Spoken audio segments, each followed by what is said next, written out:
Saya pakai di situ ada majas, namanya majas personifikasi. Bagaimana menggambarkan benda mati seolah-olah hidup, gitu. Keren. Jadi apa yang saya lihat ini, saya lihat alang-alang, saya lihat awan, saya lihat laut, saya lihat gunung, itu seolah-olah berbahasa. Benar.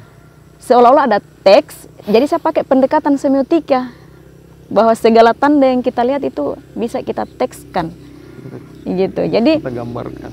Jadi pakai pendekatan semiotika itu tadilah kemudian saya menuliskan puisi-puisinya. Jangan lupa video kita ini disponsori oleh Almotor Kota Bau-Bau. Ketika Anda ingin motor bekas berkualitas, Anda bisa berada di Jalan Batara Guru nomor 1.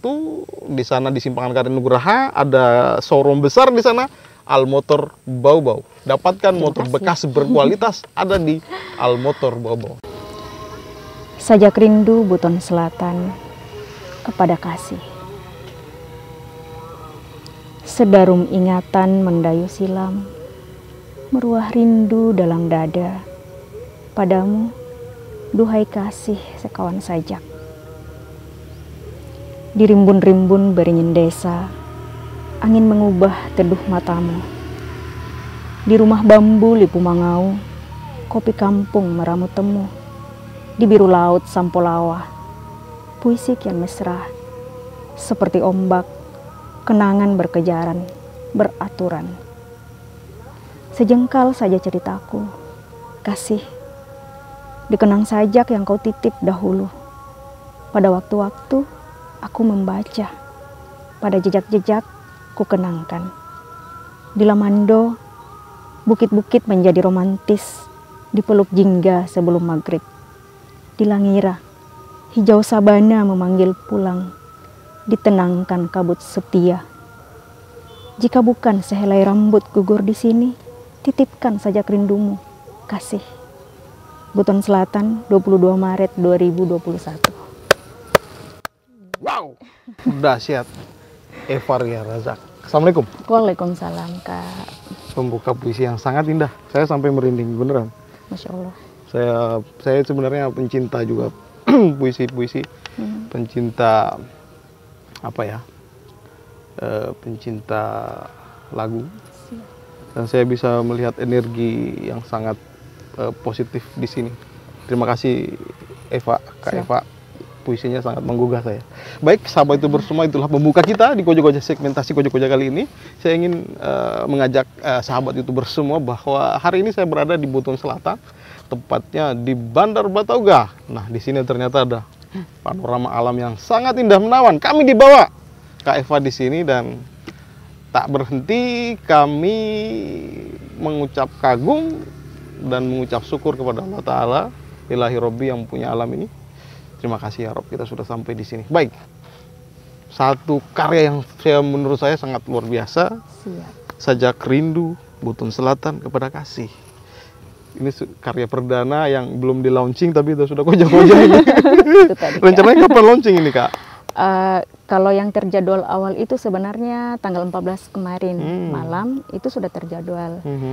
Jadi Kadis Kearsipan dan Perpustakaan juga sudah dihubungi, Kadis Pendidikan juga. Tapi tiba-tiba ada kedukaan, jadi saya undur. Jadi insya Allah tanggal hari Senin pekan depan malam Selasa insya Allah. Yes, saya doakan semoga lancar, sukses, jaya selalu. Siap. Boleh cerita? Oke. Bagaimana prosesnya hingga buku karya ini bisa hadir di tengah-tengah kita dan bisa kita nikmati pada hari ini. Silakan Kak Eva. Jadi kawan sastra semua. Ya.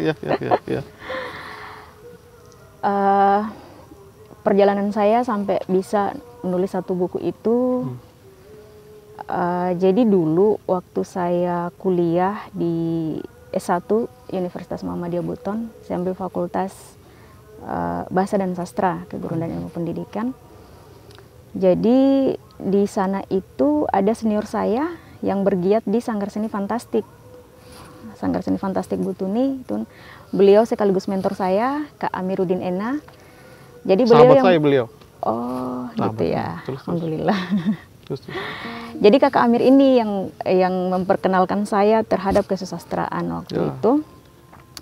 Jadi saya dipanggil untuk ayo ikut kami pentas kemana-mana. Jadi saya menyaksikan tari, menyaksikan teater, termasuk puisi. Jadi dari beberapa anggota sanggarnya ini tuh dilihat ini sebenarnya bakatnya di mana. Jadi termasuk saya waktu itu diarahkan untuk Eva cocok menulis waktu itu. Jadi yang saya pikir mau tulis apa? Saya suka novel, saya suka cerpen, banyak.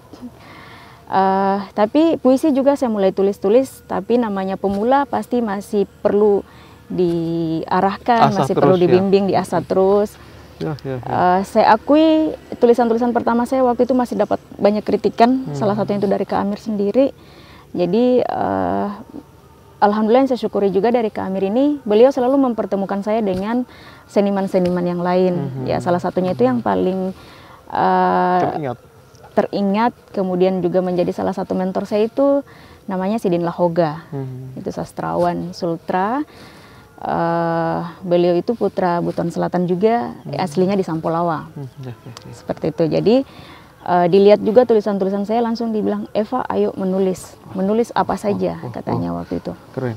Dan itu 2009 sampai 2011 kayaknya bersama mereka. Ya setelah itu saya belajar di luar. Belajar di luar, setiap ada misal kayak pertemuan pelatihan menulis atau seminar pasti saya ikut. Terkait dengan puisi pasti saya ikut. Jadi kapasitas sendiri. Jadi saya dengar dulu, saya melatih menulis, kadang mentok juga. Kalau disuruh menulis, Eva ayo menulis ini, kadang saya mentok. Tapi kalau tiba-tiba menulis itu biasanya ada juga, tapi belum juga langsung terpikir publish atau ini bagus atau tidak. Belum juga begitu, sampai berjalan saya lanjut studi strata 2 waktu itu di Unhas. Masuk di Fakultas Ilmu Budaya, ketemulah dosen saya namanya Dr. Gusnawati M. Hom, yang beliau bawakan itu mata kuliah semiotika. Semiotika itu terkait tanda. Jadi segala sesuatu yang kita lihat ini sesungguhnya adalah tanda, adalah simbol yang kita bisa narasikan dalam bentuk teks. Gitu. Jadi dari situ kemampuan menulis saya mulai terasa, mulai meningkat, dan teman-teman saya yang lihat, ini Eva bagus katanya, ayo publikasi. Tapi saya belum percaya diri lagi. Saya belum percaya diri, saya tuh baru percaya menulis untuk saya baca sendiri. Jadi rata-rata tulisan saya pembaca utamanya adalah saya sendiri. Gitu. Saya mulai baca sampai sudah ratusan puisi saya tulis. Berapa lama itu ratusan puisi? Sekitar 1 tahun. Wow. Oke, terus? 2000, itu ada yang 2019, 2020, 2021. Kan sudah ratusan, sudah banyak, tapi yang saya terbitkan baru 125 kayaknya. Masih ada lagi yang lain, menyusul insya Allah. Simpan. Ini dalam buku ini ada ratusan puisi karyanya Eva sendiri ya? Siap. Di segala suasana? Segala suasana. Masya Allah. Hebat loh ini Eva. Jadi penasaran di sini. Ini belum bisa dibuka, masih disegel. Tapi kalau mau dibuka Kak, boleh juga. Siapa tahu ada satu puisi yang bisa. Oke. Lanjut dulu kita kojak-kojak nih. Apakah ada teknik khusus yang digunakan oleh Eva sehingga bisa melahirkan buku ini, atau tips-tips trik-triknya untuk bisa kita ikuti, atau bagaimana? Silakan cerita di sini. Oke. Jadi kalau teknik khusus itu saya mungkin bermain di metafora, gaya bahasa. Tapi kalau ide menulis tentang apa, itu saya tidak berpikir saya mau menulis tentang apa. Rata-rata yang kita tulis itu adalah berdasarkan data yang kita lihat dulu. Gitu. Jadi sebagian besar tulisan saya itu adalah apa yang saya lihat di sekitar, kemudian dirasakan, diramu jadi puisi. Tapi kita mau nulis bagaimana sehingga dia jadi bentuk puisi, kan banyak. Ada menulis novel, narasi, kan bisa. Tapi kenapa saya memilih puisi, padahal di dalamnya itu harus ada rima, harus ada yang lain-lainnya, itu kan agak rumit, estetikanya begitu. Jadi sekalipun sudah kita, oh ini kata-kata ini yang akan masuk, tapi bagaimana kita buat metafornya supaya menarik, gitu. Jadi saya pakai di situ ada majas, namanya majas personifikasi. Bagaimana menggambarkan benda mati seolah-olah hidup, gitu. Jadi apa yang saya lihat ini, saya lihat alang-alang, saya lihat awan, saya lihat laut, saya lihat gunung, itu seolah-olah berbahasa. Seolah-olah ada teks. Jadi saya pakai pendekatan semiotika, bahwa segala tanda yang kita lihat itu bisa kita tekskan. Gitu. Jadi kita gambarkan. Jadi pakai pendekatan semiotika itu tadilah kemudian saya menuliskan puisi-puisinya begitu. Indah berarti. Di dalam ini berarti indah ya. Kita akan nikmati bagaimana apa namanya, burung-burung bercerita, bagaimana burung-burung bercerita, bagaimana hujan bercerita. Iya. Tadi ini di WA tadi nih saya bilang posisi masih di rumah ini. Pas saya bilang iya sekarang lagunya, oh mulai puisi keluar lagi satu bait, tapi itulah namanya puitis ya. Bercanda ya, kita sudah siap. apa namanya, sudah azan dulu. Okay. Kita jeda sebentar. Lepas azan kita lanjut lagi, like, comment, dan subscribe di sini. Oke, kembali lagi kita setelah break azan maghrib tadi. Saya masih ingin berbincang lagi, ingin koja-koja lagi. Nah, Kak Eva, satu hal yang ingin saya kepoin juga ketika Kak Eva membuat buku ini, apakah ada rasa tertentu atau apakah setiap saat seperti yang dibilang tadi kita koja-koja sebelum ini menghayal terus, atau ini hasil dari khayalan atau apa ini gitu? Coba dijelaskan kita, Kak Eva. Oke. Jadi kalau ada beberapa orang yang menilai bahwa penulis puisi itu banyak menghayal, wallahu alam terhadap penulis puisi yang lain. Tapi kalau saya justru munculnya narasi-narasinya, teks-teks puisinya itu bukan lagi menghayal. Kadang lagi cuci piring, Masya Allah. Kadang lagi memasak di dapur, di tungku sambil tiup-tiup api. Keluar itu ya? Ya, tiba-tiba muncul seperti itu.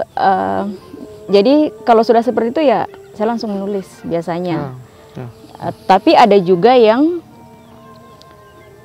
saya tulis itu berdasarkan data. Data yang saya maksud itu misal kita lihat fenomena sosial. Kayak kemarin itu ada tragedi tenggelamnya KRI Nanggala 402. Itu ada dalam puisi saya tertuang. Di buku ini ya? Di kedalaman 800 sekian meter. Benar. Jadi puisi itu ya? Ya, kemudian ada tragedi Palestina. Israel Palestina itu ada juga dalam puisi saya. Jadi ada puisi yang saya tulis memang berdasarkan data yang saya lihat, tapi jiwa merasakan. Itu ya? Seperti itu. Terus ada perjalanan ke alam, ke gunung, kemana bersama kawan-kawan. Timbullah itu. Ya, muncullah itu. Jadi ada saya lihat situasi di sana seperti apa, biasanya saya langsung ramu dalam bentuk tulisan. Gitu.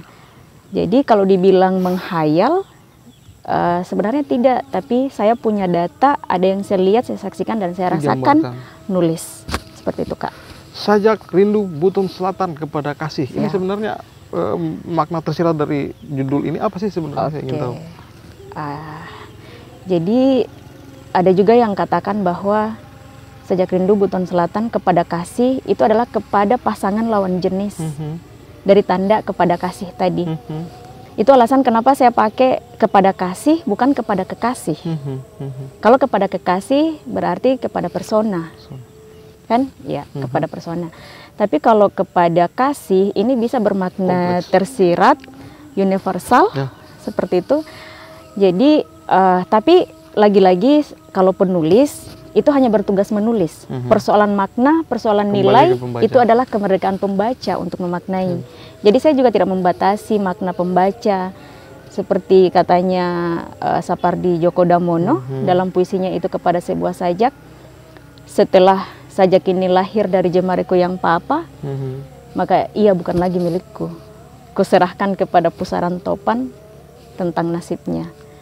Jadi ya pembaca merdeka memaknai itu. Kalau dimaknai sebagai pasangan itu adalah hak pembaca. Tapi kalau dari saya, sebenarnya puisi ini terinspirasi dari mentor saya tadi, Sidin Lahoga, yang biasa kami panggil Papi. Itu rata-rata seniman sesultra memanggil beliau Papi.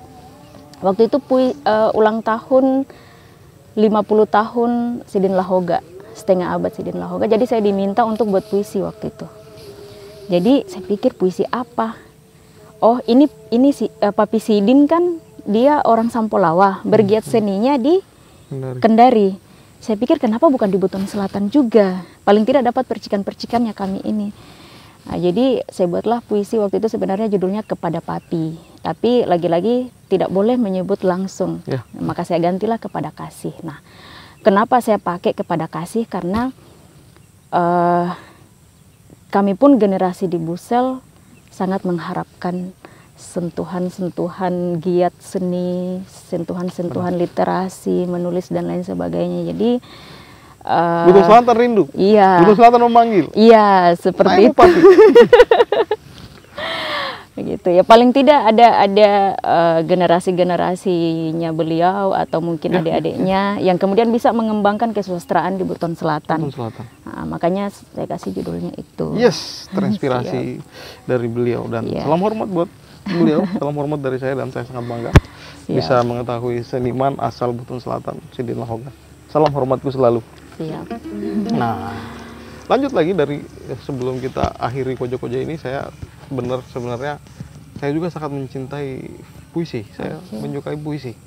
Saya juga suka membuat syair-syair lagu. Saya juga suka menyanyikan lagu-lagu. Apapun yang lahir dari hati memang kita akan bisa rasakan juga biasanya. Dan ini terima kasih banyak Eva. Saya sudah bisa mendapatkan include yang bagus. Terima kasih. Terima kasih. Terakhir sebelum kita tutup segmen ini, saya ingin tanya satu Eva. Motivasinya ingin membuat buku ini apa? Saya pengen menjejakkan nilai manfaat kepada pembaca. Kemudian saya pengen yang menulis di Busel bukan hanya saya, tapi ada kawan-kawan, ada adik-adik. Ayo sama-sama kita giatkan literasi, ayo menulis karena kita bisa memilih meninggalkan nilai atau menjejakkan nilai melalui tulisan kepada pembaca. Seperti itu. Itu adalah pesan dari Kak Eva dan sebelum kita akhiri ini saya ingin hadirkan sebuah lagu yang saya ciptakan sendiri yang belum lama ini saya launching official audionya, ditunggu video klipnya dan kita dengarkan sama-sama. Kita dengarkan ya. Rondo iya ana 45 bulan indah ciu dan nimo iso rampaso dau maasiso kalibu-libu lalono hateu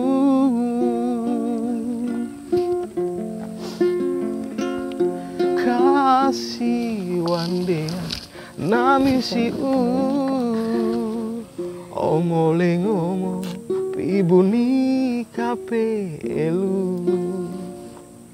aribu manu ni tau hawite mo iso ni udangi kondono udah niso hate uana awite iso ciamai agano mi buri-buri angkano mo iso ilalono hate hanya kau di hatiku. Bener. Asik. Saya kalau menyanyi lagu ini memang kadang-kadang meneteskan air mata ya. Karena lagu ini memang terinspirasi dari kisah pribadi, kisah saya dan istri saya. Istri saya memang sahabat saya dan alhamdulillah itu sudah lama ya. Saya dari awal masuk sekolah hingga pencarian kesana kemari, kemudian kembali saya bilang bahwa saya sudah tidak sabar ingin melamarnya. Masya Allah. Beneran. Dan alhamdulillah jadi sekarang dan dia adalah istri. Subhanallah. Baik, closing statement yang ingin kita dengarkan dari Kak Eva. Silakan menutup segmentasi ini. Kepada kawan-kawan saya, adik-adik saya, khususnya di generasi Busel, hidup itu bukan seberapa banyak yang kita capai, tapi seberapa besar manfaat kita melalui apapun yang kita punya, baik itu karya, ucapan, tuturan, tingkah laku, apapun itu adalah hidup. Terima kasih. Keren. Itulah persembahan kita Koja-Koja kita kali ini. Terima kasih banyak Bandar Batoga, terima kasih banyak Kak Eva. Siap. Sudah bersedia hadir. Mungkin kalau suatu saat kita Koja-Koja lagi nanti bikin satu segmen lagi. Makasih ya. Siap Kak. Kita disiapkan. Tetap like, komen, dan subscribe di sini. Jangan lupa video kita ini disponsori oleh Almotor Kota Bau-Bau. Ketika Anda ingin motor bekas berkualitas, Anda bisa berada di Jalan Bataraguru nomor 1. Di sana di Simpangan Karet Nugraha ada showroom besar di sana. Almotor Bau-Bau. Dapatkan motor bekas berkualitas ada di Almotor Bau-Bau. Terima kasih. Wassalamualaikum warahmatullahi wabarakatuh. Waalaikumsalam warahmatullahi wabarakatuh.